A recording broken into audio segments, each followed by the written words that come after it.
Hi everyone, in this review I'll be looking at one of the villain statues in the Ninja Turtles line by the Good Smile company, Bebop. I purchased this from an online hobby store selling through Amazon.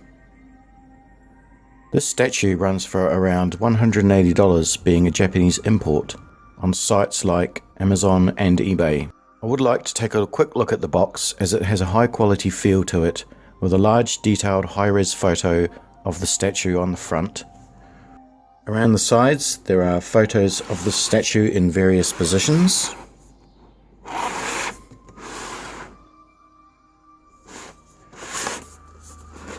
And this side has a picture of the original artwork by James Jean. On the back it has TMNT with a picture of Bebop in the background. Inside the box there are some instructions of how to put the parts on the statue. And there is a thick shell of insulating foam around the statue, which has done an excellent job of protecting the fragile parts. So here is Bebop, and he comes with quite a few parts to put on. It's almost like he's an action figure with a lot of accessories. The statue comes already on the base, but it is removable, and he does stand pretty well on his own. So as I said, there are a few parts to put on to complete the statue. The first is his warthog tail, which has the same colour paint scheme as his mohawk. That ports into a plug just above his jeans.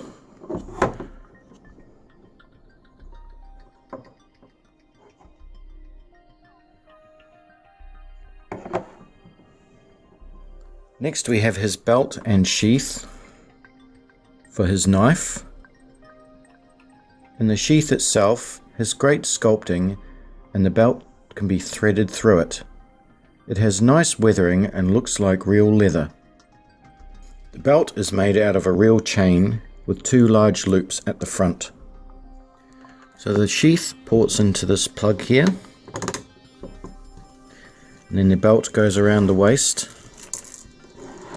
goes under his tail, and clasps together at the back.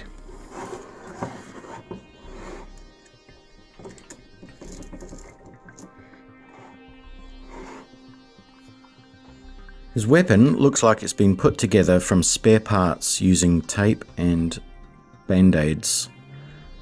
It's really nicely weathered. It's amazing sculpt. And there's an homage on the front here with the shell drill from the original Playmates toy line. There's a scope and a grenade launcher. So the way the weapon goes into his hand, this forefinger unplugs.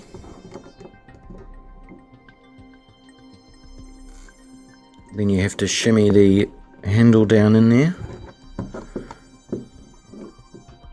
You just have to be careful going past this finger with the trigger here.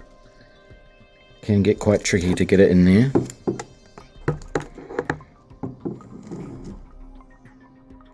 And once it's in place, you just port the finger back in.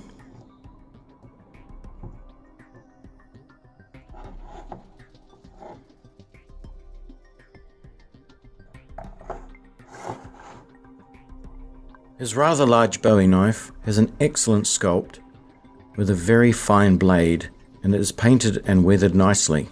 It's quite tricky to get it up into his hand. It is a very tight fit.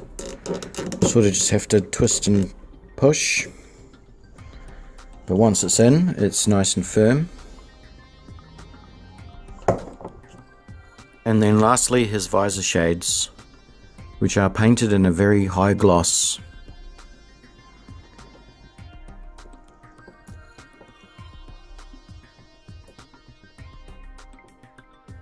They just fit onto his head using friction. His eyes line up nicely with the slits in his glasses. Taking a closer look at the complete statue, he follows very closely with the 1987 cartoon, with his red vest with the grenades on it, his skull necklace, and he has a very vibrant mohawk and the 2 turtle shells on his shoulders. I like that he has an oversized head, hands and a big pot belly, as it really captures the character well as a big, silly but very powerful ogre type creature. This statue has a comical yet realistic look to it. The sculpt work throughout is amazing, especially the realistic wrinkly looking skin. And his face is packed with detail. His beady little eyes, the tufts of hair on the side of his face and on his chin, and the earrings and stud in his ear. And I love the big dumb looking goofy smile he has on his face, with the tusks coming out from under his snout. There's a couple of grenades on the vest there. He has a real chain bracelet on this arm. And this arm he has a studded bracelet. Nicely sculpted turtle shells on the shoulders. He's got a matching nose and belly ring. The jeans look amazing with all the folds and wrinkles. And he even has some staples here, holding one of the legs on. He's got padded knees and a belt and buckle on that leg. He is wearing his signature high tops, straight from the 80s. They have great sculpt work, including the soles, and they even have little Foot Clan symbols sculpted on the bottom. His sleeveless jacket looks very realistic in the way that it has been sculpted. His mohawk trails off to a long ponytail, and they have even gone so far as to add small details like the label on the back of his jeans. I think the paintwork overall is really well done, with all of the washes and the shading, and especially the detail in his eyes and the inside of his mouth. For his height, he stands at about 190 millimeters, which is just under 7 inches. And to the top of his gun, it's 230 millimeters, which is around 8 inches. For a comparison, here he is with the Ninja Turtles from the same line. And here he is alongside the Good Smile Company Shredder and Krang. And here he is alongside a few of the other Bebop figures we've had over the years. I wasn't expecting too much with this statue, and I thought it was a bit overpriced, but after having it in hand, I was really impressed. It's a nice size, it's packed with detail and things to look at. It has a really fun and colourful vibe about it. And although it was a bit pricey, I am glad to have it in my collection, as it has become one of my favourite pieces in the line. Thanks very much for watching, and I hope you've enjoyed this video. Please subscribe for more statue reviews, action figure reviews and custom art.